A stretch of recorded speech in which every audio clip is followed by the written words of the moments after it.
Bien, estamos extendiendo la alfombra roja y dándole la bienvenida a nuestros estudios de la calle Skype, entonces, a Carlos Gabriel Fernández, que como hemos dicho tiene una labor bastante extensa a sus espaldas, lidiando con diferentes temas en el mundo del misterio. Y él ha sido suficientemente gentil de venir a hablarnos de este tópico en particular, que es la relación de los animales con el más allá.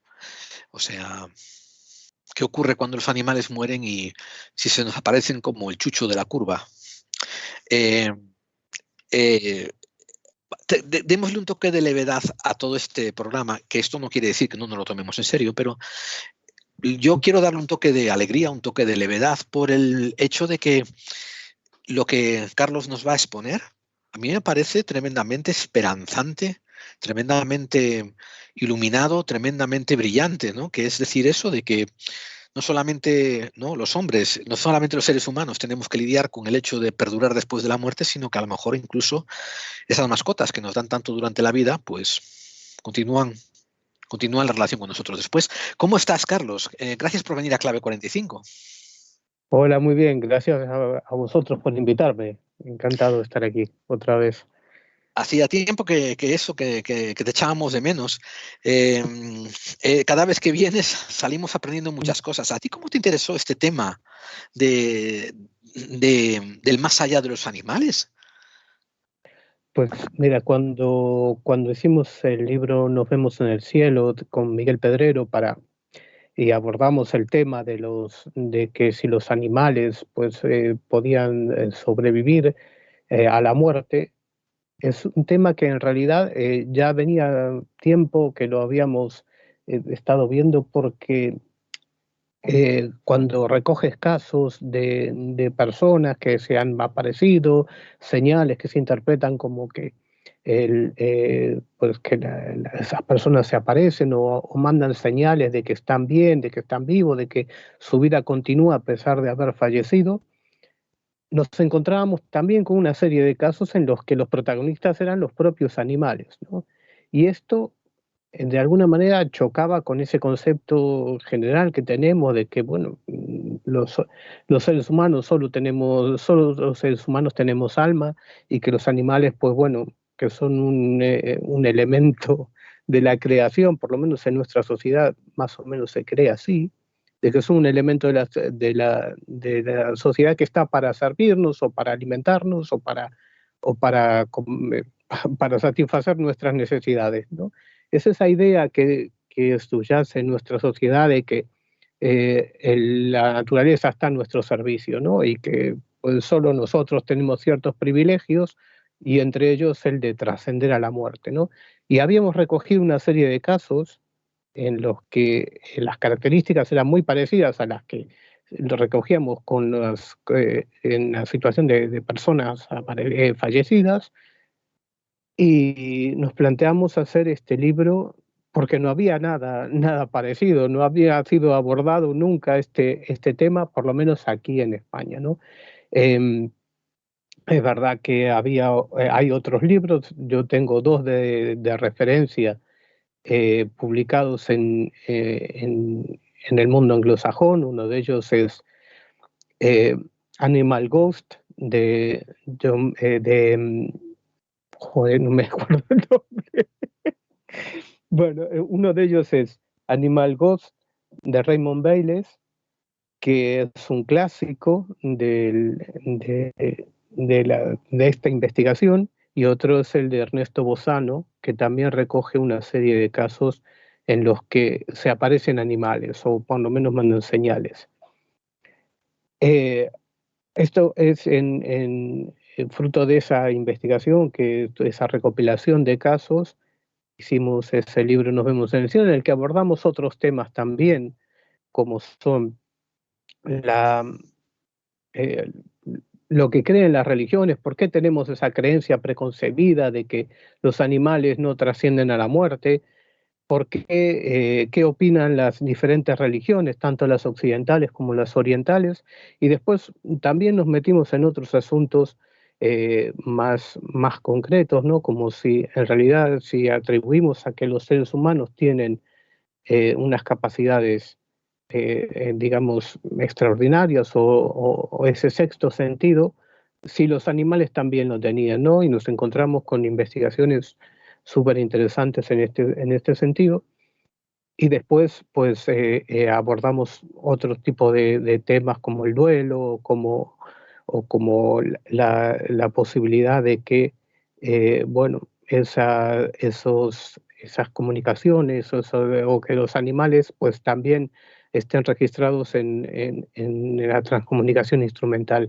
Y también, bueno, pues nos aventuremos a especular también, ya que hablábamos de los animales, de si las plantas también tenían una conciencia o podían trascender a la muerte, ¿no?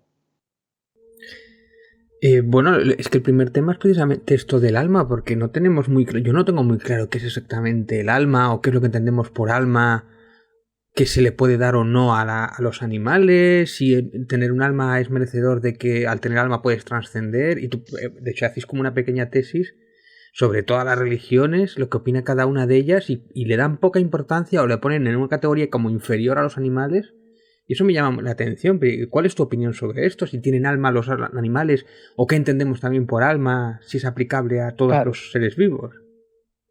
claro, es un tema que no es tan concreto, aunque todo el mundo creemos, nos entendemos cuando hablamos de alma, como digamos, esa parte inmaterial de nosotros bueno, que nos da conciencia, que es parte de nuestro hálito vital, ¿no? La verdad que el concepto es diferente en diferentes religiones, e incluso que cuando los conceptos pues, se mezclan con las religiones orientales, pues también es bastante confuso, ¿no? Decir de alma. Mi opinión es que si nosotros tenemos alma, los animales también, porque no hay un salto tan grande entre los animales y nosotros. Es decir, creo que hay una línea continua que evidentemente tiene algunos saltos, pero hay una línea continua entre los animales y lo que somos nosotros, que también pertenecemos al reino animal, ¿no? Entonces, el planteamiento es, si nosotros trascendemos a la muerte, que algo que no se puede probar, pero que mucha gente cree y hay una serie de indicios que apuntan en esa dirección, pues los animales también y en extensión todos los seres vivos. Entonces, mi opinión es que no hay tanta diferencia entre nosotros y los animales, porque no existe Es esa que diferencia. yo leyendo el libro, yo llegaba justamente a lo contrario, es que el alma no existe. De hecho, la ciencia no tiene ningún tipo de prueba ni ningún tipo de indicio. Otra cosa es la conciencia, que igual mucha gente confunde el alma con conciencia, y ahí sí, y de hecho que en el libro profundiza mucho en la conciencia o en la percepción que tienen los animales, y efectivamente que no son tan distintos a nosotros y no son más tontos o no son seres de segunda categoría por ser animales con respecto a los seres humanos, ¿no? Ahí que pecamos mucho de que el ser humano es el centro del universo. Sí, bueno, eso viene fundamentalmente de de las tres grandes religiones monoteístas, ¿no? Que encumbran al hombre, digamos, hacen una especie de humanocentrismo, ¿no? Donde encumbran al hombre como algo totalmente diferente de la creación y que en ciertos aspectos es diferente del resto de la naturaleza en algunos sentidos, pero que en la gran mayoría, en el 99,9% no lo es. Es decir, es digamos, una especie que ha, digamos, evolucionado diferente de las demás en ciertos aspectos, en inteligencia, en capacidad de construir una civilización. En eso posiblemente supera a todos los demás, pero no, pero no en otras cosas, ¿no? Y en las religiones monoteístas, ya, las tres grandes que predominan en Occidente, que son el cristianismo, el judaísmo y el islam, proclaman al ser humano como el rey de la creación, cuando una visión natural de la naturaleza, o sea, una visión, digamos, desapasionada y fuera de creencias, pues te da la pauta de que no es así, ¿no? O sea, que No tú te estás insisto, no tan desmarcando como un diferentes. mal, tú te estás desmarcando como un mal judeo cristiano, tú, ¿no? Hombre, nunca fui muy buen judeocristiano, pero en realidad, vamos, es que ojo, digo esto porque como una especie de análisis de andar por casa de lo que son nuestra sociedad, ¿no? Es decir, yo no soy un experto en las sociedades, pero sí lo que veo es que nuestra sociedad está influenciada por esos valores judeocristianos y del Islam también, creamos o no creamos, ¿no? Sí, sí, sí, sí. Y Bueno, esto se traslada. también hay el caso contrario, que es un poco... Yo conozco a alguna gente que también peca del revés, de querer demasiado a los animales incluso por encima de los hombres, ¿eh? O sea, ya algún amigo mío le ha dicho, oye, que mi madre le importa más, quiere más al perro que a mí, ¿no? O sea, tampoco lleguemos a ese extremo, ¿eh? No, pero tampoco sabemos qué persona es tu amigo, ¿no? Pobre, o su madre más bien, pero bueno, pobre. Sí, hay una cierta tendencia a humanizar, digamos, a los animales, cuando por ahí, hasta incluso en algunos casos, puede llegar a ser un maltrato animal, ¿no? El humanizarlos o tratarlos como humanos, ¿no? Sí, Porque esos perros son que les ponen especies, un jersey, esos perros que les ponen un jersey y ves que el perro... Esos que... Bueno, pero me ha gustado mucho eso que acabas de decir de humanizar a los animales. Tu libro yo creo que es un poco eso, ¿no? Es humanizar, empatizar o entender, pero igual pecamos, y yo te pregunto, ¿podemos llegar a pecar a la hora de interpretar muchas de las acciones o pensamientos? Esto del el efecto de, bueno, por cómo se mueve, puedes interpretar, no sé si me explico, igual nos equivocamos, aunque tu libro muchas veces precisamente va por ahí, ¿no? En darle esos sentimientos, en que empatizan, en que entienden el sentido de la muerte y todo eso, pero también podemos pecar al revés, de, es la interpretación nuestra. Sí, bueno, hay experimentos que apuntan a que eso es verdad, ¿no? Que pueden entender algunos, por lo menos algunos ejemplares de algunas especies, ¿no? Tampoco podemos generalizar de que todo es igual, ¿no? Pero sí empatizar en la medida de que también somos animales, es decir, en ese sentido, sin duda. Yo cuando digo que muchas veces se humaniza a los animales, es tratarlos como humanos, a eso me refiero, cuando ellos tienen otras características y otros códigos de vida, es decir, que no son los mismos que nosotros. Es decir, a veces creemos que ellos pues o entienden o perciben todo como lo hacemos nosotros, pero no, ellos tienen otros códigos. Te pongo un ejemplo muy sencillo. Por ejemplo, un ejemplo muy fácil de ver. Cuando un gato mueve la cola, es una señal de que está un poco nervioso, de que la situación no le está gustando. Y el perro es todo lo contrario. Cuando se enfrentan o cuando están de frente e intercambian esos signos que son totalmente opuestos, pero que se expresan de la misma manera, pues digamos, termina la cosa a veces muy mal, ¿no? O sea, porque todos lo hemos visto. Yo tuve perros y gatos y esa situación se da. Me refiero que a veces no somos tampoco también capaces de interpretar correctamente los signos de las mascotas que tenemos al lado. Y los Y a interpretamos veces, demasiado, los traemos demasiado a nuestro mundo humano, los metemos en nuestra cultura exactamente. demasiado. Otro ejemplo que te doy siguiendo ese punto que tú dices, ¿no? Los que tienen perros, hombre, los que tienen perros de casa se acaban acostumbrando a darle abrazos a los perros, ¿no? Pasarle la mano y darle un abrazo al Y perro. besos, y El- besos. bueno, pero lo que quiero decirte es que para el perro, para sus códigos, el perro, un abrazo es algo relativamente agresivo, porque cuando su instinto todavía les dice que los depredadores van a saltar encima, van a apresarlos y los van a devorar. Entonces, el perro tiene que hacer una gran labor psicológica de soltar su instinto natural, que es rebelarse contra la opresión y dejar que ese humano con el que confía lo abrace y bueno, y acostumbrar a identificar abrazo del humano con está bien y es cariñoso. Y lo hacen. Pero ya era una cosa, yo incluso voy más allá, ¿no? Yo nunca he tenido perro, bueno, he tenido algún gato y tal, pero tampoco he tenido ese vínculo que aquí se describe muchas veces, ¿no? Ese vínculo tan grande que hay casi como telepatía. Es decir, un perro, en principio, al ser una criatura dependiente, porque se ha adaptado al ser humano, a su cercanía, depende del ser humano, entiendo que para sobrevivir tiene que entender los códigos del ser humano para que éste le dé comida. Es decir, el vínculo en realidad es una dependencia, es una necesidad del perro. O sea, su existencia, su sentido, su ser, depende de que un ser humano le dé comida y le trate bien. Claro, eso es un poco una relación de dependencia si lo miramos. No sé Yo si eso siempre es muy bromeé, sano. David, yo siempre bromeé muchas veces que el domesticar al perro es ponerlo cómodo con el síndrome de Estocolmo al perro. Ya, pero es como tú deja de darle de comer al perro a ver qué pasa si te quiere tanto. No sé si me explico. Igual estoy equivocando o no. O te va a querer exactamente No, sí, igual. yo no. Yo creo que te explicas bien, ¿eh? Pero, a ver, Sí. también hay que decir una cosa, ¿eh? Hay que darle un mínimo hay que darle un mínimo de estabilidad al animal. Esto quiere decir, yo he visto incluso, ¿no? He visto incluso a vagabundos en la calle que tienen un perro de por vida.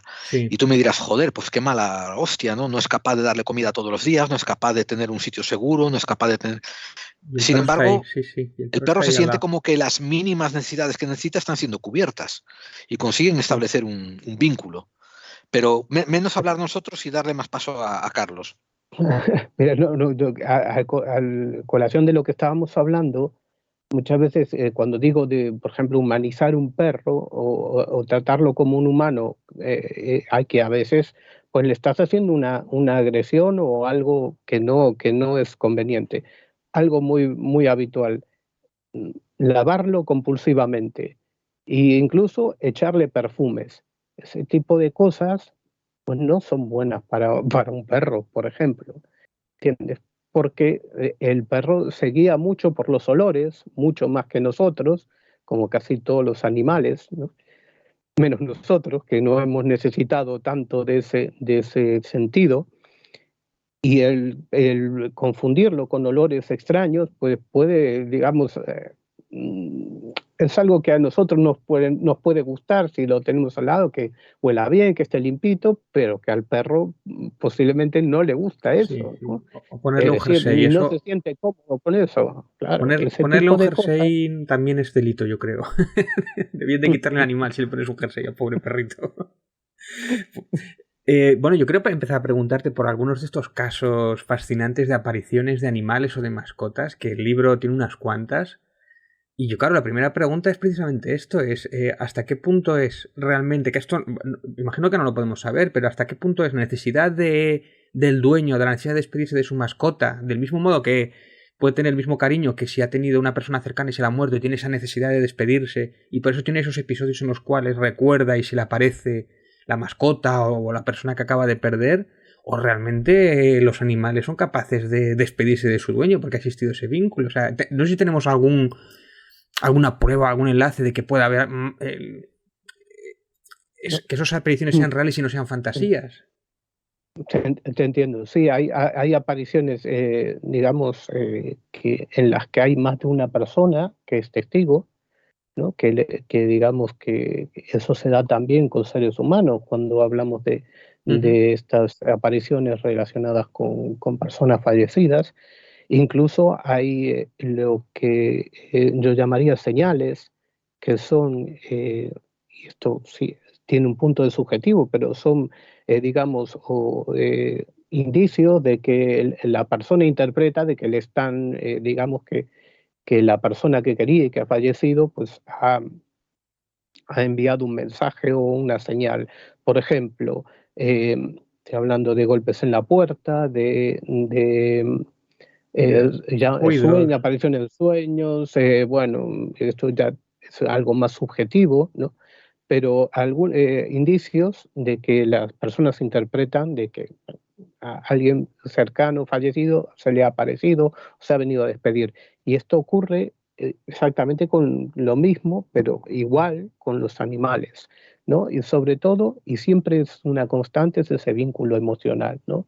Digamos, estas apariciones o estas señales suelen ocurrir a personas que mantienen un vínculo emocional entre si es una persona o si es un animal, ¿no?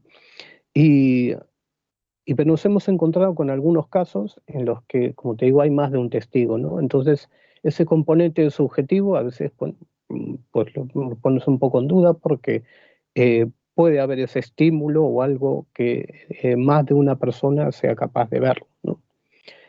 Uno de los casos estrella del libro es el de una mujer que tenía una perra llamada Yumara, una perra, María Carmen Páez, que tenía una perra que llamada Yumara, que tenía un vínculo emocional muy grande con esa perra porque incluso le llegó a salvar la vida, ¿no? Ella tenía un problema de salud importante en la que a veces perdía el sentido y su perra, que estaba entrenada para detectar eso, pues en más de una ocasión le salvó la vida pues, reanimándola o llevándola hasta muy cerca del teléfono para que pudiese avisar y con eso pues salvar su vida. Bien, cuando esta perra fallece, pues hay una serie de señales, incluso hay una aparición, ¿no? Y en alguna de estas señales, hay otras personas que las ven, ¿no? O que son testigos, como por ejemplo la aparición de una pelota en movimiento que era propia de la perra y que estaba en un lugar donde no podía, o sea, estaba guardada dentro de un armario y no se podía caer ni podía aparecer fortuitamente por ningún punto de la casa, o sonidos, por ejemplo, los de otro caso que teníamos una cacatúa incluso, porque no solo se da con los perros y gatos, que son las mascotas más habituales, sino con otro tipo de mascotas también hemos recogido casos, ¿no? Y por ejemplo, una cacatúa que hacía un golpe característico en la Sí, jaula cuando quería comer, y que ese sonido, que era muy peculiar, lo llegaron a escuchar varias personas de la familia, no solo una, y al mismo tiempo, y cuando el animal ya había fallecido, ¿no? En fin, que hay, siempre lo digo, y parece un poco reiterativo, pero no hay tanta diferencia entre lo que creemos que ocurre con los animales y con lo que ocurre con las personas, ¿no?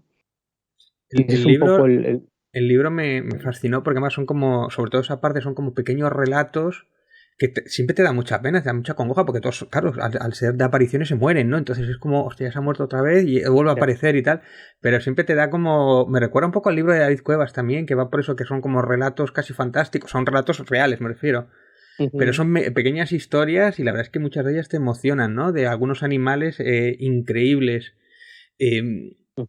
Eh, claro, insisto, esto, ¿desde qué punto podemos saber si...? Porque hay muchos de ellos que me llamó la atención que están siempre en el borde del sueño o cuando están a punto de despertar es cuando tienen como esos sueños lúcidos y tal. Y otros casos no, que son como que se aparece el animal o que incluso lo ven lo que tú dices, varios testigos. Pero la gran mayoría de ellos son esos en ese periodo de que están a punto de despertarse o están en medio de la noche y lo sienten por la noche. Y en el mundo Mm. onírico, ¿no? Es que también es donde se producen la mayoría de los fenómenos paranormales. O sea que yo no sé Sí, si son fenómenos humanos más allá de que el perro realmente venga a visitarle. claro, es que eso es difícil saberlo si es realmente digamos, el animal que continúa viviendo su conciencia o como queramos llamarle, y se manifiesta de alguna manera, o si realmente es una construcción de la propia Porque persona, ¿no? la persona que ha vivido ese fenómeno después se queda como más tranquila. No sé si es también esa herramienta que igual tiene el cerebro para relajarse o para Esa- tranquilizarse y superar el duelo. muy posible, muy posiblemente. Y porque ocurre también con los humanos, ¿no? O sea, que muchas personas pues se sienten mucho mejor o superan el duelo cuando reciben la visita o algo que interpretan como una señal de la persona que han perdido y que de alguna manera continúa viviendo, ¿no? Yo creo que todos hemos conocido personas que incluso se han lanzado a buscar ese tipo de confirmación alguna respuesta para saber si esa persona que han perdido o también con los animales, o si esa mascota que han perdido y que le tenían tanto cariño, pues de alguna manera continúa viviendo y lo pueden comprobar Que- de alguna manera. Pero claro, de momento no hay pruebas no hay, Pero, hay pero claro, yo te lo pregunto convicciones porque tú en personales. esto, Porque tú en esto eres un experto y lo has estudiado durante años y más con investigaciones científicas. O sea, no es que no se le pregunte a alguien que dice, puedo opinar más o menos, o a un filósofo, tal. Es que tú lo has experimentado durante un montón de años, has hecho investigaciones en laboratorios y todo eso, y la respuesta es no lo sabemos todavía, entonces. Pero claro, porque por eso se engloba todas estas historias aún en el apartado de fenómenos paranormales, ¿no? Es decir, si tuviésemos la prueba y pudiera ser la prueba más que contundente de que eso pues, se manifiesta de alguna manera, como es una manifestación de que el alma el espíritu o lo que fuera de la persona fallecida o del animal, pues continúa viviendo. Si tuviéramos una prueba, pues ya seguramente esto no lo trataríamos como un fenómeno paranormal, sino como algo bueno, que pudiésemos saber la respuesta definitiva, pero de momento pues no tenemos una respuesta contundente para eso, ¿no? Otra cosa que me llama mucho la atención y que me recuerda al libro precisamente de Benítez es que la mayoría de los animales cuando se les aparece están en su mejor momento. Está como diciendo, estoy bien. Y eso se da también, o forma parte de la cosmogonía de muchas, digamos, doctrinas filosóficas, entre ellas el espiritualismo inglés, por ejemplo, en la que se cree que cuando te mueres, no es que estarás vagando por ahí hasta encontrar otro cuerpo donde volver a reencarnarte, sino que hay un mundo siguiente, como si pasaras a otra dimensión, y en esa dimensión conservaras tu mejor momento, ¿no? Por ahí unos 35 años, si has muerto ya de mayor o tal. Esto yo lo he recogido en gente que incluso no sabía nada de este tipo de doctrinas, ¿no? Es decir, que jamás había leído sobre espiritismo, espiritualismo, ni nada. Y decía, no, pero yo a mi madre la vi como cuando tenía 40 años. Es decir, que no la vi de mayor, esa aparición era en su mejor momento. Y en los animales también hemos recogido casos en los que se veía con su vitalidad, con su mejor momento, ¿no?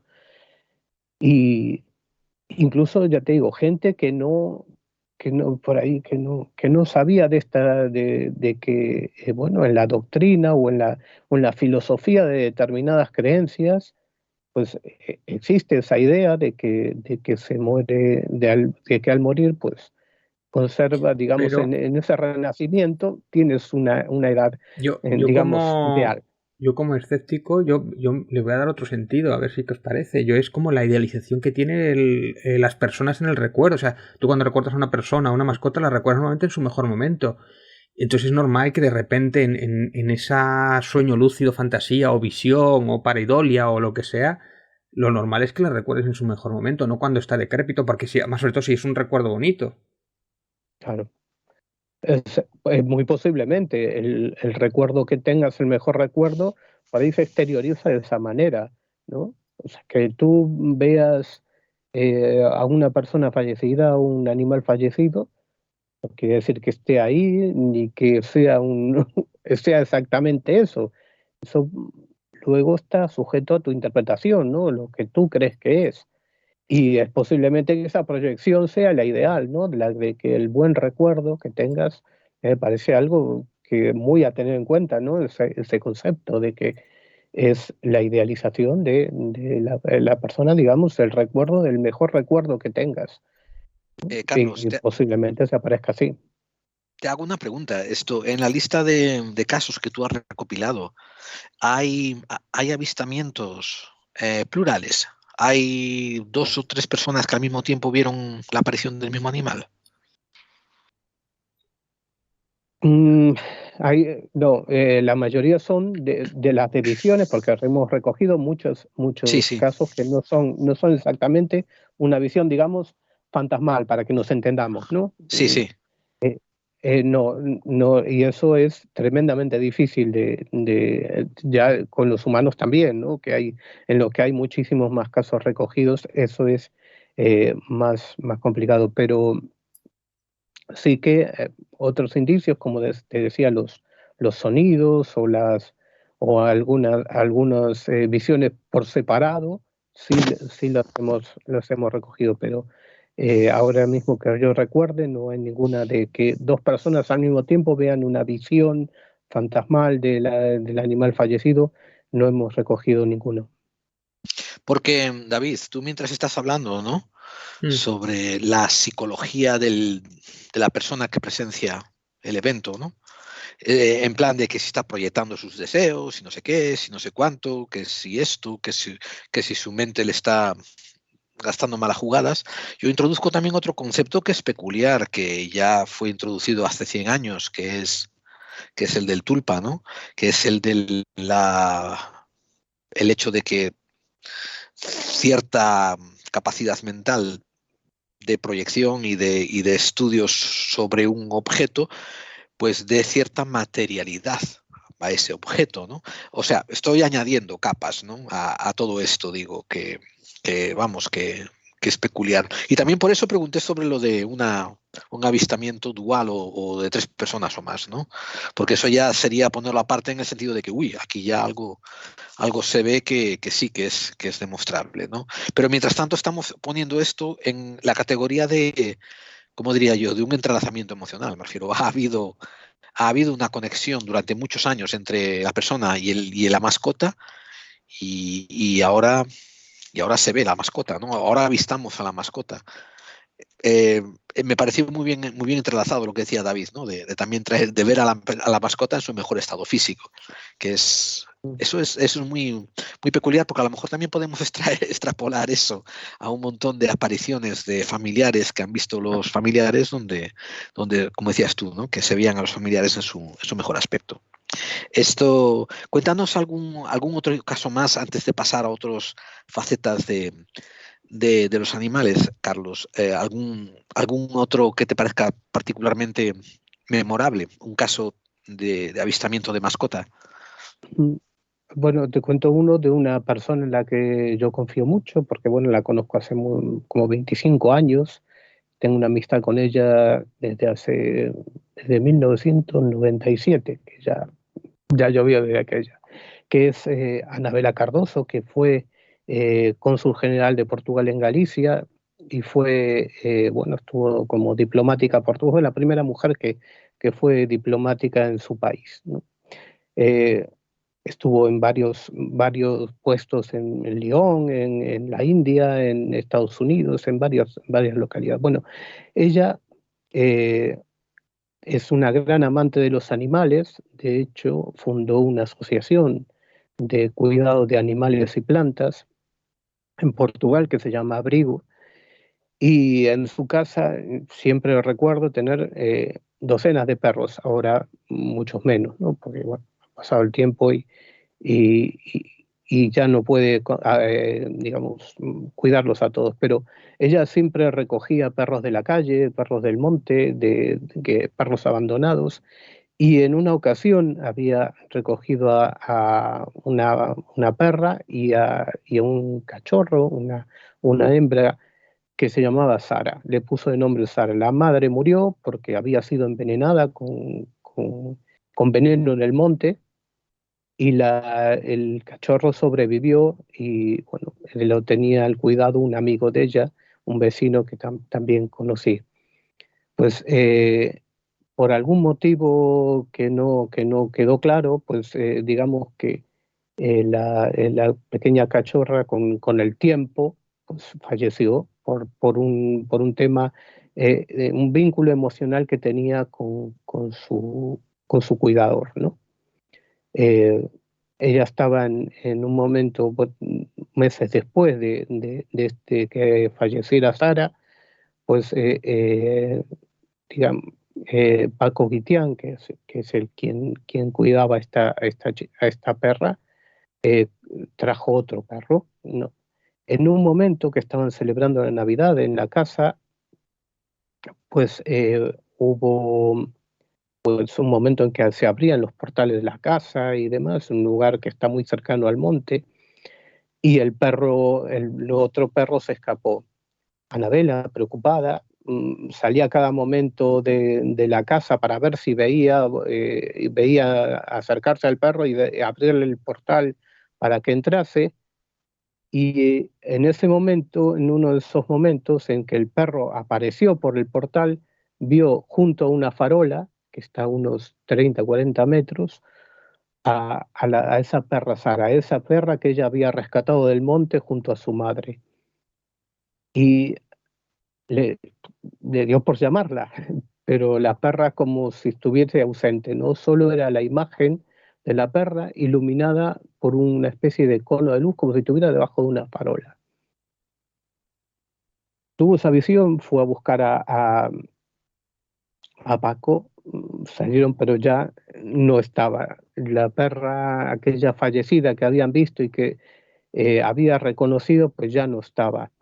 Y es más, no había ni siquiera una farola allí, ni había ningún punto de luz, ni ninguna iluminación, solo estaba iluminada como por un cono de luz y estaba la perrita. Y hay que decir que Anabela es capaz de reconocer a docenas de perros que estuvieron con ella, incluso por los ladridos, por la forma de manifestarse, que digamos que no es alguien que pueda confundir un perro con otro, ¿no? Que digamos que tenía un conocimiento por la experiencia, por la convivencia, tenía un conocimiento de todos sus perros y los conocía perfectamente y sabía reconocerlos, ¿no? Pues en aquel momento, y no es la única experiencia que tuvo, vio la imagen de esa perrita que que había rescatado del monte cuando era cachorro. Digamos, es uno de los casos, yo digo, que más de cerca lo veo porque conozco a Anabela desde hace muchos años, ¿no? Que conste que Anabela fue instrumental en hacer muchos estudios. Me están saliendo las redundancias muy bien. Mira, iba a decir, fue instrumental en hacer estudios sobre comunicación instrumental sobre más allá. Lo que se trata de, ¿verdad? Recopilar lo que se dice en psicofonías y hacer estudios sobre Sí, ellos, ¿verdad? sí, psicofonía, de hecho yo la conocí por ese tema, porque empezamos a experimentar aquí en 1998 sobre el tema de psicofonías, y como la experimentación se hacía en su casa, si bien yo iba una o dos veces por semana, ella lo experimentaba prácticamente todos los días, por un tema que le gustaba muchísimo, y, y de aquellas primeras psicofonías que conseguimos registrar, aquello digamos que fue a más, y las voces en algunas ocasiones hablaban por directamente a través de una radio, con las que mantenía algún tipo de diálogo, ¿no? O sea, diálogo a veces breve o básico, pero que no había duda de que había una pregunta y una respuesta coherente, ¿no? En esas comunicaciones.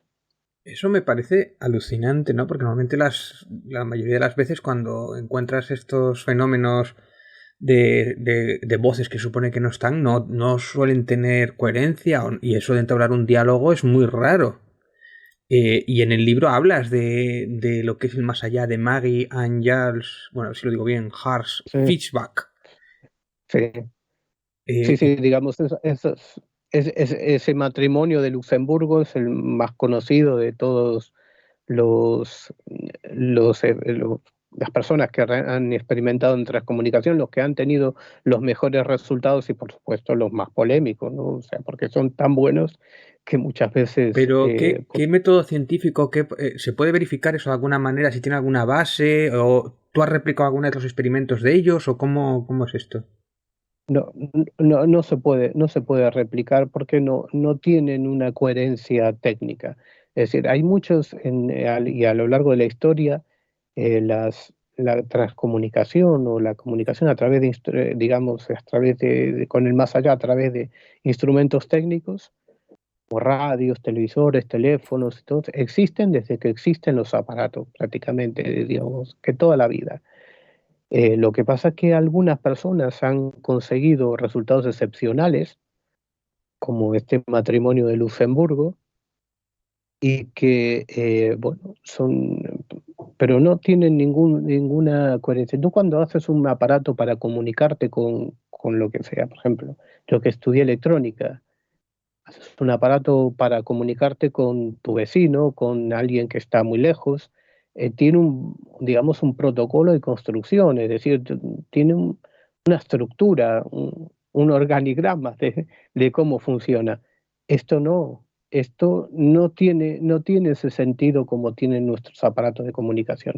Es decir, el matrimonio de Luxemburgo usaba diferentes cosas, ¿no? Entre ellas, algunos aparatos normales, pues conectados con una luz ultravioleta y cosas que no tienen mucho sentido, ¿no? O sea, técnicamente no tienen sentido, pero que daban los resultados. ¿Y has escuchado las grabaciones? ¿Están ahí? ¿Se pueden consultar? Sí, Porque la sí, sí, mitología, se pueden es un escuchar. capítulo entero que te marcas sobre la mitología del más allá, y a mí ya me quedó con la Mm, boca abierta cuando habla de que lo llaman Marduk, ya si lo ligamos ya con, creo que es Acadio ya, o Sumerio, el otro, el más mm. allá que se llama Marduk, es como, bueno, ya era, me pareció como un redoble de martillos ahí de tambor. Hostia, que Sí, es claro, pues fascinante, pero no tenemos nada más allá de, más la sí, intención del claro, otro lado. claro, Bueno, dime. claro. Lo del matrimonio de Luxemburgo es algo, digamos que lo más concreto y hilar lo más fino en cuanto a cómo es ese más allá. Pero en general, muchas otras personas han conseguido informaciones muy parecidas, ¿no?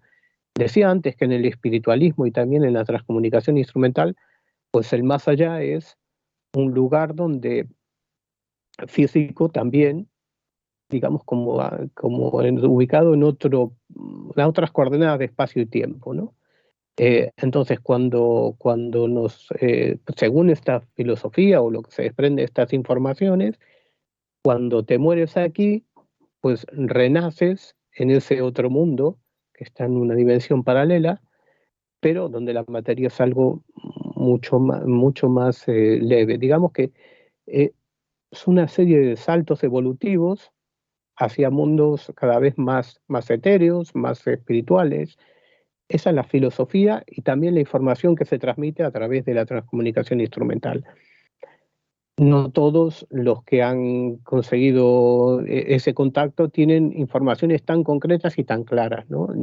Ponerle nombre al mundo ese siguiente, eh, pues es algo que prácticamente solo ha tenido el matrimonio de Luxemburgo, pero sí que otros muchos apuntan en esa dirección, ¿no? Es decir, en esa filosofía, se enmarcan en esa filosofía que es una de muchas de las que hay, ¿no? O sea, cada religión, cada filosofía tiene su propia cosmogonía, su propia forma de entender cómo es el más allá. Lo que pasa que cuando hablamos de transcomunicación, digamos, la información viene a través de aparatos tecnológicos, que no es algo subjetivo como puede ser lo de un medium, ¿no?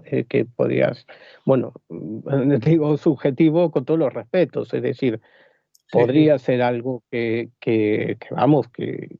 no tiene una base, un soporte, digamos, empírico, ¿no? Es decir, bueno, o sea, podría ser algo que se fabrica el propio medium, ¿no? O sea, o algún relato que construye el propio medium, pero en el caso de los aparatos electrónicos y cuando se dan estos registros de voces hablando por radios, hablando por aparatos especialmente construidos para eso, pues tiene un valor especial, que puede tener otras explicaciones y podemos interpretarlo de otras maneras, ¿no? Podemos interpretarlo como una capacidad de la propia mente de generar Pero este tipo de cosas, pero ¿cómo son esas voces? Quiero decir, ¿son diálogos fluidos o estamos hablando de cintas de horas y horas y cada X tiempo o lo interpretamos nosotros según las voces? ¿Cómo son esas grabaciones más o menos? O...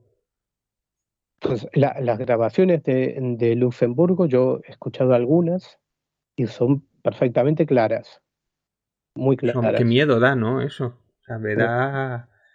no se da en un contexto de miedo. Ya aquí cuando hablamos de, por ejemplo, en España, cuando se habla de un contacto con el más allá, ya sea a través de la Ouija, la escritura automática o las psicofonías mismo, digamos, es algo como tenebroso, ¿no? O sea, siempre tenemos esa imagen, pero en otros lugares del mundo, pues así como madres en duelo utilizaban hace años la Ouija o la escritura automática para, digamos, superar ese duelo y saber que la persona fallecida pues estaba bien, pues en la actualidad también se utilizan las psicofonías para ese motivo, con ese sentido, ¿no? Yo te diría más, la mayoría de la gente que intenta grabar psicofonías en el mundo lo hace para superar un duelo, o superar un duelo o, digamos, obtener una respuesta amable de cómo es el más allá. No es para, digamos, eso de ir a casa abandonada y ver que si contactamos con el demonio y cosas de estas, ¿no? O sea, o espíritus de fallecidos, eh, tenebrosos, ¿no? O sea, que no tiene esa pátina tenebrosa que tiene las cosas aquí en España, que en otros lugares del mundo pues tienen otra perspectiva de esos métodos de contacto, ¿no? Sea la psicofonía, sea la escritura automática, la Ouija mismo, que también tiene muy mala fama aquí, pues en otros lugares del mundo no es así. Tampoco sé si en esas conversaciones puede haber algunos datos de control. Por ejemplo, que esas voces te den información que sepa solamente la persona que le pregunta, o quiero decirlo así, o que le sepa, o que le diga la cuenta del banco donde tiene una cuenta secreta, o así, como que para que sepas que es él. La típica pregunta que solamente dos personas pueden saber, la muerta y la que le pregunta, o algo así, o no llegan a tanto. Bueno, normalmente no, porque hay un componente de confianza, digamos, Ya va o de predispuesta a creencia. creer. Si ya va predispuesta a creer, pero Claro eso que puede ser sí. un problema Entonces, también. pero sí, claro, pero sí que hay cosas, no exactamente como dices, pero sí que hay cosas, digamos, de control. Hay palabras de control en muchos experimentadores. Cuando empezaron a divulgarse el fenómeno de las psicofonías, se fue gracias a un cineasta sueco que era Freddy Jürgensen, bueno, sueco no, ucraniano, pero era sueco de adopción. Pues este hombre primero empezó con las psicofonías, divulgó el tema y después se pasó a conectar una radio desintonizada a la propia grabadora y a escuchar en directo o intentar en directo grabar estas voces. Y él les pedía que dijeran una palabra concreta en la comunicación para interpretar de que realmente estaba hablando con ese otro mundo, o sus comunicantes habituales, ¿no? Entonces sí que existía, y esto se ha repetido muchas veces, existía ese método de control, digamos. Porque claro, tú pones una radio y aunque esté sintonizada, ahí puede entrar cualquier cosa, ¿entiendes? Entonces, este método de control, digamos, le servía a él para Bueno, diferenciar si realmente estaba y ante un contactando. ruido, y también existe el riesgo, imagino, de que ante un ruido tú lo puedes interpretar como una palabra que a ti, que yo lo escucho y creo que es una palabra, pero tú lo escuchas y dices que es otra palabra también, ¿no? Que eso... Perfectamente, es un tema que en el mundo de las psicofonías daría muchas respuestas. Yo siempre lo digo, una palabra, un ruido complejo puede interpretarse mal y puede parecer una palabra, nos puede parecer una palabra. Y ya si no tienes más ambición que escuchar un sí o un no, pues muchos ruidos podrían parecerse a un sí o un no o cualquier monosílabo, ¿no? Entonces, es importante también tener un mínimo de rigurosidad en esto, ¿no? Porque la parte subjetiva que puedan tener las psicofonías es al interpretarlas, al escucharlas, ¿no? Esa, digamos que es la parte más subjetiva que puede tener el fenómeno de las psicofonías. Ahora, eh, eh, yo creo que hay muchas herramientas hoy en día como para diferenciar y reconocer que estamos hablando de un ruido, cuando estamos hablando de un ruido, cuando estamos hablando de una voz humana, ¿no? Ahí, bueno, Y animales, técnicamente ¿no? se puede diferenciar. Que eso que también va, animales. Sí. efectivamente, porque decíamos que en el otro lado, en ese otro lado que nos ha descrito, que se supone que hay animales también que han trascendido ahí, hay plantas. Y también hay otro episodio que también me ha fascinado, que es lo de las nubes en la tele, que tiene que ver con todo esto, ¿no? En el que aparecen lo mismo, seres humanos, animales, pero hasta Sí. qué punto eso es una pareidolia. Yo creo que tiene que ver, desde mi escepticismo siempre, el hecho de que se me ha materializado mi perro ahí enfrente, pues igual tiene que ver con precisamente con eso, sobre todo en la oscuridad o cuando hay poca luz, la interpretación de una imagen, nosotros la componemos en el cerebro, aunque no sea lo que esté ahí, ¿no? Y no sé si con las paridolias tiene que ver también todo esto. O sea, ¿hay una cara o realmente es aleatorio y nosotros interpretamos esa cara porque estamos programados, nuestro cerebro, a buscar caras y ojos? Sí, sí, bueno, digamos, nuestro cerebro tiende a buscar caras por una cuestión ya que viene incluso de los animales, ¿no? De nuestros antepasados animales, por un tema de seguridad, ¿no? Pero también lo mismo con las voces, ¿no? Con la aparición del lenguaje, nuestro cerebro hace el juego rápido siempre de intentar ver si está escuchando un ruido o está escuchando una palabra, ¿no? Cuando se trata de algo indefinido. Bueno, pues lo que decías, esto, las que aquí se llamaban psicoimágenes, hace muchos años y se siguen llamando, esas imágenes que aparecen en el televisor o en una grabación de vídeo en las que pues una serie de manchas se componen como una cara y claro, es como todo. O sea, si tú ves dos puntos negros mezclados en una nube, algo irregular, pues te puede parecer una cara perfectamente, porque nuestro cerebro intenta buscar ese tipo de cosas por una cuestión de que siempre queremos reconocer, eh, o los animales incluso quieren reconocer si hay algún depredador o alguna presa, ¿no? Entonces, eso de tener una imagen de la cara y componerla en cualquier mancha es como cuando vemos las nubes o como cuando vemos cualquier superficie irregular que nos puede parecer que hay figuras, hay caras. El cerebro tiene esa tendencia a buscarlo. Claro, aquí el tema es la calidad con la que se reproducen esas caras, ¿no? Si es realmente una pareidolia o tiene la suficiente definición como para hacer una cara en real. Y claro, y esto es muy difícil de ver. Es muy difícil de dónde está el límite, ¿no? Tú ves a alguien y está convencido, por ejemplo, le das la misma imagen a varias personas y unas estarán convencidas de que están viendo una cara, de que es alguien, y otras, pues, que dirán, bueno, esto es un conjunto de manchas y es una Pero interpretación, ¿no? son caras con, o sea, si has conseguido, o sea, estamos hablando de caras de mejor calidad que las caras de Belmed, por ejemplo, que son manchas un Sí, poco retocadas, o sea, con alta calidad o sí, incluso comparables con otras fotos reconocidas, ¿no? O sea que...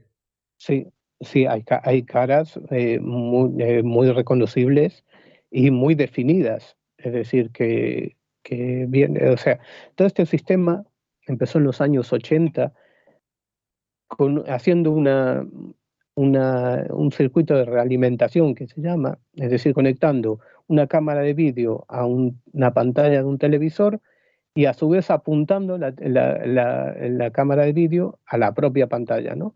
Si, depende de la iluminación que haya en cada momento, depende del ángulo, depende de muchas cosas, puedes conseguir digamos, una realimentación que es así como que la imagen que sale del vídeo la recoge la cámara, a su vez la proyecta en el vídeo y hace un efecto de espejos paralelos, ¿no? Según la iluminación que haya, según el ángulo, según muchos factores, pues se puede producir una cierta inestabilidad y en esa inestabilidad es donde todos los que experimentan estas psicoimágenes buscan rostros, ¿no? Algo reconocible.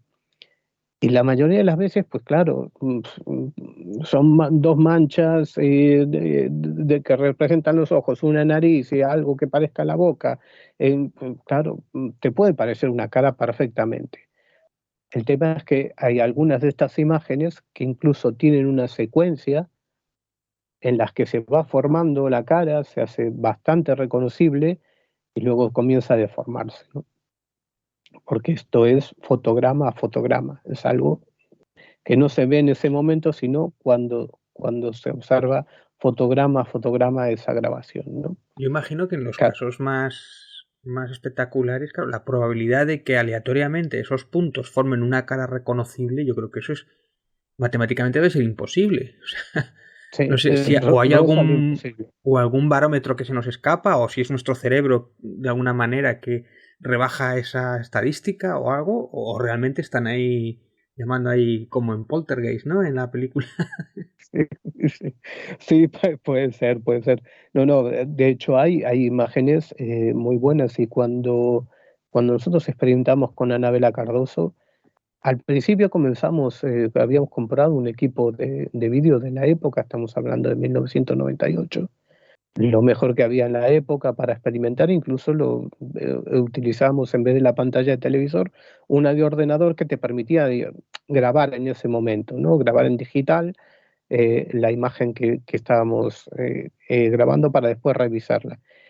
Y sí, bueno, hay de todo, ¿no? En esa experimentación que no fue muy extensa porque, bueno, por motivos personales, pues dejamos de hacerlo, pero digamos, hay algunas imágenes que, bueno, parecen un perro, parecen una cara, y hay otras que son muy definidas y en las que indudablemente ves una cara, ¿no? Y no es un conjunto de puntos, sino que es como dos rostros superpuestos, por ejemplo, una de las que conseguimos grabar en aquella experimentación. Y claro, siempre es subjetivo el hecho de que digas, bueno, esto me lo estoy inventando, lo estoy viendo, o es realmente Yo, algo la antena, imagino que estaría. contundente. La antena de televisión estaba quitada, o sea, no entraba ninguna No, antena de televisión ni nada. no, claro, que no tiene nada que ver con un circuito de televisión. Es decir, es un circuito cerrado, ¿no? Ujú. Donde lo que capta la cámara lo proyecta la televisión y a su vez la cámara está enfocando lo que proyecta la televisión, ¿no? Hace un efecto espejos paralelos, yo creo que es la mejor definición, ¿no? Es como si tuvieras una imagen que se repite hasta el infinito, ¿no? Luego mueves la cámara, mueves un poco y se produce una inestabilidad por la luz ambiente, por bueno, muchos factores, y después se graba una porción de tiempo muy pequeña, porque los fotogramas son muchos, ¿no? Son 25 fotogramas por segundo. Ujú. Entonces, pues en esos fotogramas es donde aparecen a veces cosas, ¿no? Ese es un método, hay otros que utilizan otros métodos, pero el más común, el más habitual es ese que te digo. Luego en el libro, por ejemplo, pusimos una imagen de un caballo que obtuvo un grupo francés que se dedica, tiene un aparato así bastante más sofisticado, pero pero bastante curioso, ¿no? Que utiliza este mismo método, pero en vez de una pantalla de televisión utiliza un proyector y en el medio entre la cámara digamos, el proyector ponen humo, ¿no? Lo cual eso genera o genera digamos, una imagen aleatoria, ¿no? En la que a veces es fácil ver cosas raras, pero bueno, ahí tienen imágenes muy curiosas, ¿no? Muy definidas. Fascinante. Voy a preguntar por más partes, mientras tenemos un poquito de tiempo todavía, más partes que me parecen fascinantes del libro. Los superpoderes de los animales, que lo hemos dejado un poco relegado. David, Uf, antes de moverte en ese aspecto, déjame hacer sí, una dale, dale. correlación. Hay, y a ti, vamos a dejar claro para la audiencia que Carlos Gabriel también es es un gran pionero en lo que es la comunicación instrumental del más allá, con el grabar psicofonías. Él tiene, Carlos, refresca mi memoria, tú tienes bastante bagaje en electrónica también, ¿no? Sí, bueno, mi formación es en electrónica, ¿no? Aunque estudié, digamos, el equivalente sería un COU y un BUP con un FP de electrónica, yo estudié en Buenos Aires porque nací allí Y después hice 2 años de ingeniería en electrónica, en telecomunicaciones, sería en España, pero bueno, no llegué a terminar esa carrera, ¿no? Pero sí, la anterior formación es relacionada con electrónica. Y después que, bueno, yo a modo individual, pues siempre me gustó, ¿no? O sea, tanto la física como las matemáticas como la electrónica. Entonces, bueno, conozco bastante bien esos aspectos técnicos, ¿no? De cómo Por funcionan eso, las cosas. por eso, audiencia, entendés que cuando estábamos hablando, ¿no?, sobre contactar con mascotas y de repente estamos hablando de comunicación instrumental con el más allá, hay que dejar a Carlos Gabriel explayarse y hablar porque sabe muy mucho de lo que está hablando. De hecho, Manuel Carballal ha dicho que cuando queramos hablar sobre eso, sobre psicofonías, tú eres una de las personas que él usaría de referente. Así que tengamos eso en cuenta, ¿no? Que estamos aquí estamos aquí acabando haciendo 2 programas por uno, ¿no? Sí, Venimos a hablar de sí, mascotas y sí. ahora y estamos contando con ese gran beneficio. Pero es que el libro es así también, es ese 2 por 1 casi, o sea, es importante, sí. O sea, David, a ti te resultó sorprendentemente ilustrativo, ¿verdad? El libro.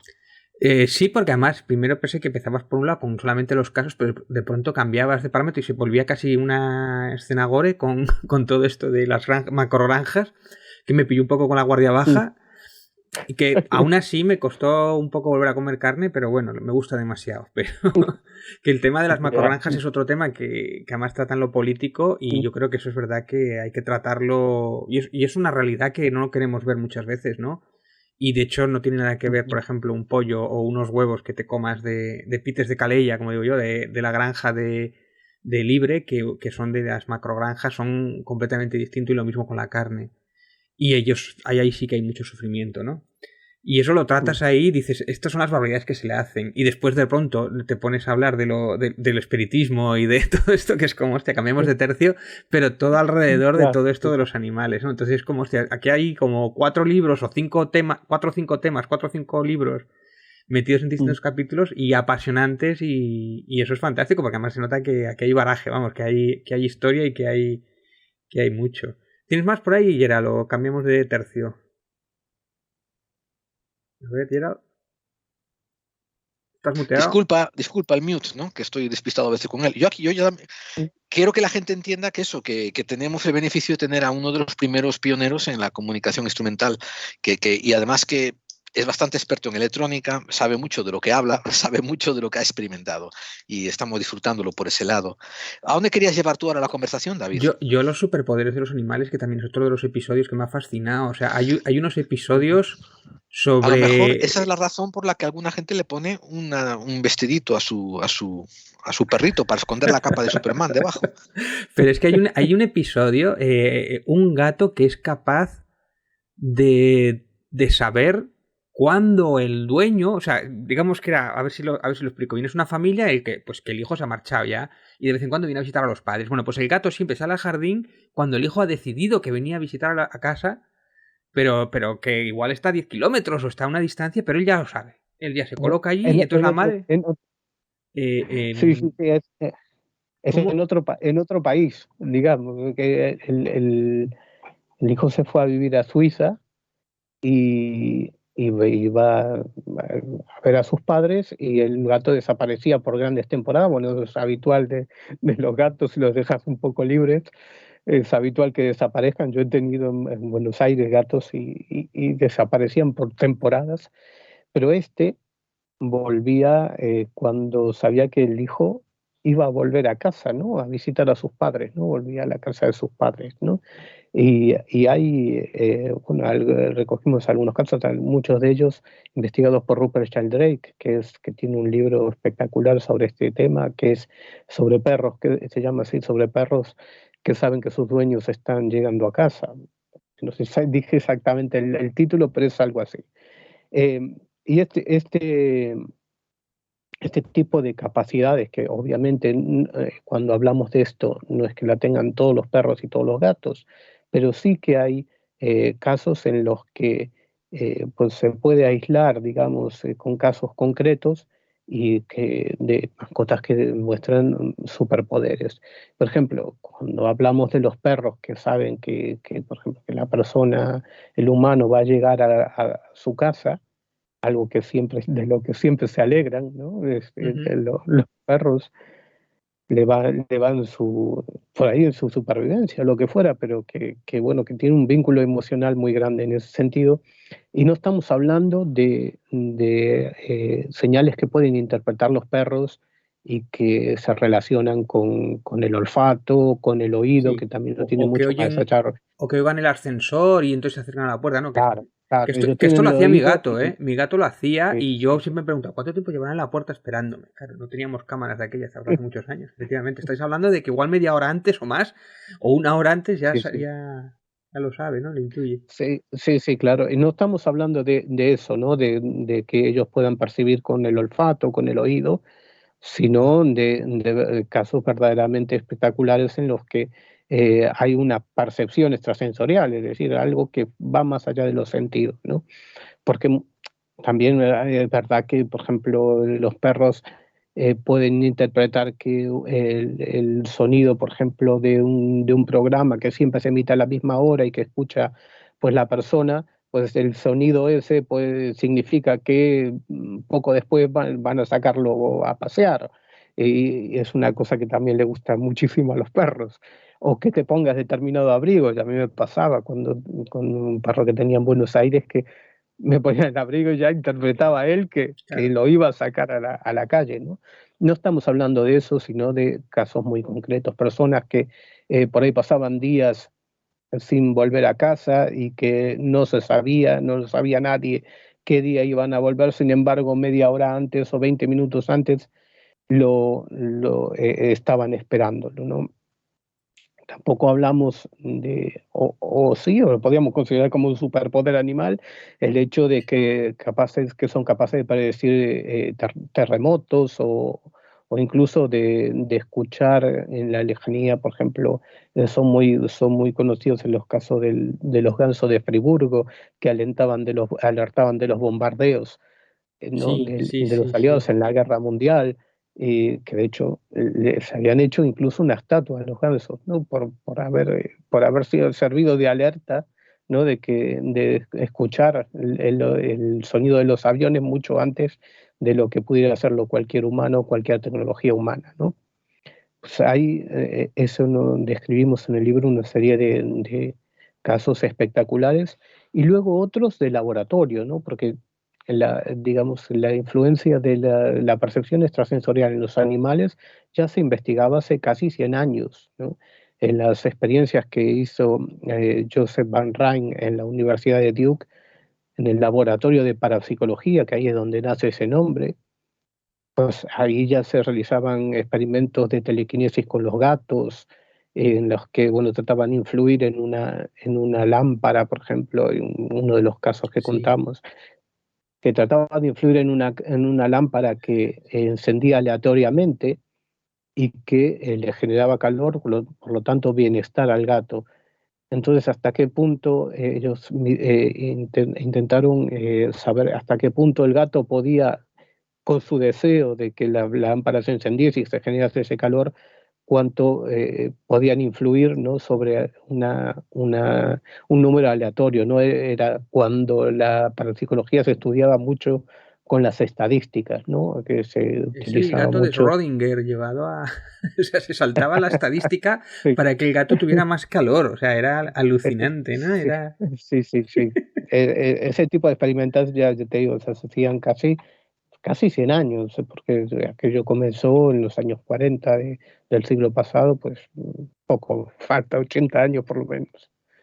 Y yo no sé si ya iremos terminando ya, Gerald, pero yo creo que igual para terminar, yo creo que el colofón es estos animales, los gatos y perros, sobre todo gatos, ¿no? Que saben, predicen la muerte, saben cuándo alguien va a morir y todo esto es, lo huelen, lo intuyen o ven a la carpa, a la parca a pasear por ahí y les gusta observarlo. Bueno, bueno, lo de los gatos es verdad que todos los que tenemos tenido gatos, pues lo sabemos, ¿no? O sea, que a veces se quedan mirando como algo que estuviese pasando y que nosotros Mm. no vemos nada. Y claro, pues no sé si se refiere a algo, digamos, inmaterial o invisible para nuestros ojos y que realmente ellos lo ven, o si realmente es pues, una manía propia del gato, ¿no?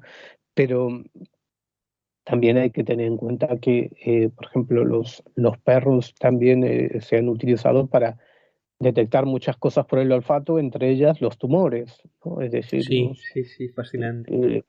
eh, son capaces de entrenar, algunos perros están entrenados para detectar con el olfato determinados tumores, ¿no?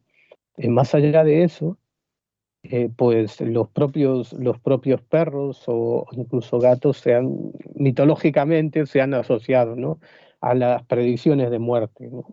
De hecho, por ejemplo, en Inglaterra hay perros que son, digamos, con un aspecto que cada familia tiene el suyo y que en su aparición o su visión predicen la muerte, ¿no? Es decir, cuando alguien ve ese perro, sabe que alguno de la familia va a fallecer, ¿no?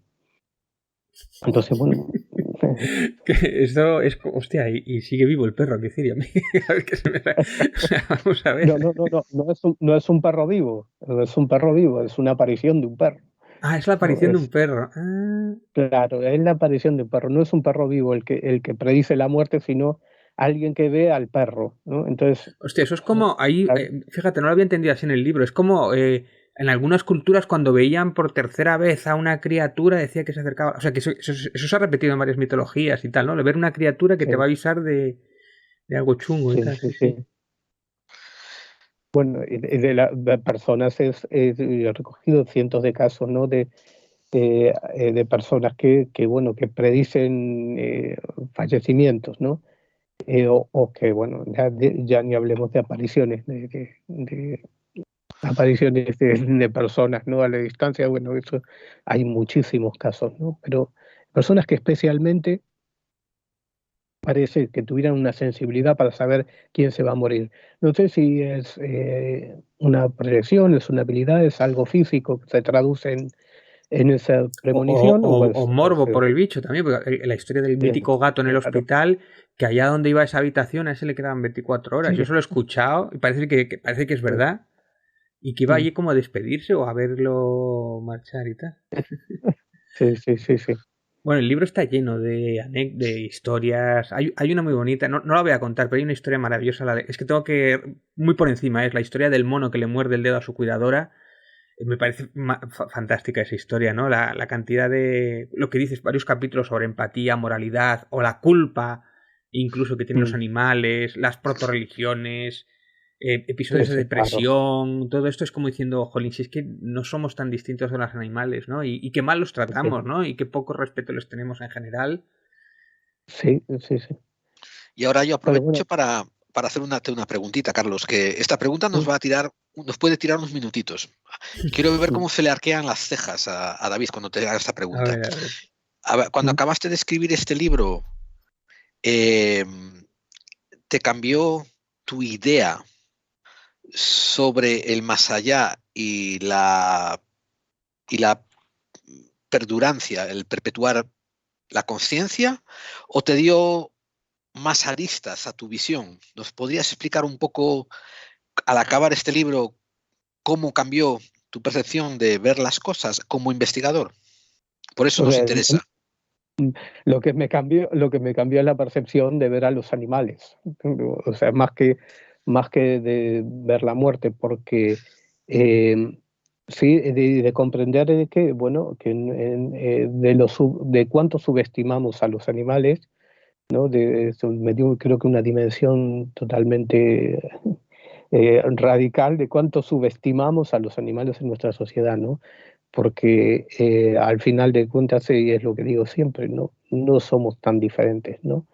Existe una línea que es perfectamente perceptible entre los animales y nosotros, y a veces nos creemos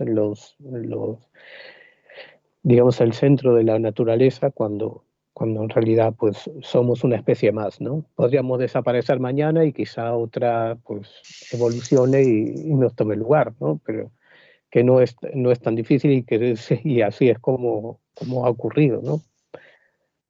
Mi cambio profesional, digamos, más relevante es la visión respecto a los animales, ¿no? Pues despides, ¿no? Ya lo... A ver, Gerald. ¿Te has muteado? ¿Se escucha? Sí, a ti Sí. te escucho. Al que no escucho es a Gerald, que le he perdido. Sí, lo que importa es escuchar a Carlos. No sé si quieres algo más, Gerald, o terminas ya. No, esto... Carlos, ¿algo más que a ti te parezca digno de añadir? Porque todos hemos estado preguntando, pero no sé, o sea, tú como el escritor, el investigador, la persona que tiene tantos libros bajo su haber, ¿no? ¿Algo más que a lo mejor sería bueno matizar sobre este tema? Pues no, creo que hemos hablado un poco de todo. Ah, bueno, somos entrevistadores geniales entonces, David. Bueno, hombre, por hablar podríamos hablar de 1000 cosas, pero no. Esto, Carlos, yo sé que tú tienes más que ofrecer y este tema de la comunicación instrumental, la transcomunicación instrumental, pues quizás sea algo que tengamos que volver a retocar. Si te parece, en próximos programas, ¿no? Coordinaremos contigo y, bueno, desearíamos que volvieses para poder compartir tu sapiencia con nosotros. Me gustaría, y si queréis, podemos traer algunas voces que no son las típicas psicofonías, Qué sino bueno. alguna de esas voces en las que hay diálogo, en las que hay interacción entre las personas, voces de Fascinante. radio, por ejemplo. Y si tienes De vídeos de esas también, ¿tienes algunas de eso que decías tú, de nubes de nieve y todo esto? más que vídeos, son imágenes estáticas, son fotogramas, ¿no? Sí, Pues sí, sí. también yo encantado, todo eso me fascina, sí. Bien, pues podemos Pues, tratarlo cuando queráis. pues fíjate tú, que vamos a concertar y quedar para hacerlo. Esto, recordad, David, ¿puedes levantar el libro otro momento Aquí más? lo Porque tengo. creo que va a ser un libro que vamos a meter en la biblioteca de Clave 45. Nos vemos en el cielo. Porque aunque, como dijo David, aunque es un libro que inicialmente puede engañar un poco de pensar que simplemente sobre historias de la mascota que se murió y vamos a ver cómo se nos aparece a los pies de la cama, pues tiene muchas ramificaciones, tiene mucha miga, tiene mucho contenido, ¿verdad, David? Pues sí, además eso es, sobre todo eso, el valorar a los animales, ¿no? Ya digo que no sé, es que me hace gracia lo de, jolín, que nos creemos los dioses del universo y no estamos ahí, o sea, estamos ahí a unos cromosomas de diferencia de los o ni siquiera de los animales, ¿no? Y, eso que llaman inteligencia o adaptabilidad, pues a ver, igual no es Pues tanto. a los que no lo hayáis descubierto todavía, os aconsejo que descubráis a este gran escritor e investigador, Carlos Gabriel Fernández, con este libro, Nos vemos en el cielo. Y como veis, es una persona a la que se le puede conversar, es una persona entrañable. Ciertamente nosotros que ya le hemos entrevistado 3 o 4 veces es maravilloso, es siempre muy, muy, muy cordial con nosotros. Y no solo eso, os voy a decir una pista. Sus amigos todos nos hablan maravillas de él. Así que cuando tiene amigos tan buenos que te hablan tan bien, algo bien debes estar haciendo, Carlos. Bueno, sí, que tengo buenos amigos. Sí, de vez en cuando les pago una cena y demás. Claro, sí. Y entonces, pues hablan bien Como a de mí. todos les debes la misma cantidad, pues. Pues No, en serio, muchas gracias y sobre todo eso, gracias por haber compartido con nosotros tu tiempo, que es valiosísimo, y tus conocimientos. Nos vemos pronto, Carlos. Nos vemos hasta pronto. otra, Muchas Carlos. gracias por invitarme. Hasta otra.